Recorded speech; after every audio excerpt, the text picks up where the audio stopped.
Hey guys, in this video we're going to take a look at how you can erase keyboard personalized predictions on the Samsung Galaxy S20 or the S21 series. So first, let's go back to your home screen by tapping on the home button at the bottom of the screen. Then swipe down at the top and tap on settings. In settings, you want to go down and tap on general management. Okay, then in here, tap on Samsung keyboard settings.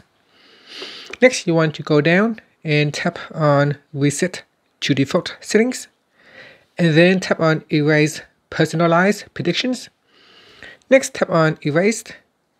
And this will basically erase your keyboard word suggestions or predictions. And this is quite useful when your keyboard keep suggesting the wrong words or misspelled words. So in here you want to go in and just simply erase the personalized predictions and start all over again. And that's it. Finally, we can tap on the back key to go back to settings, or tap on the home button to go back to your home screen. And that's it. Thank you for watching this video. Please subscribe to my channel for more videos.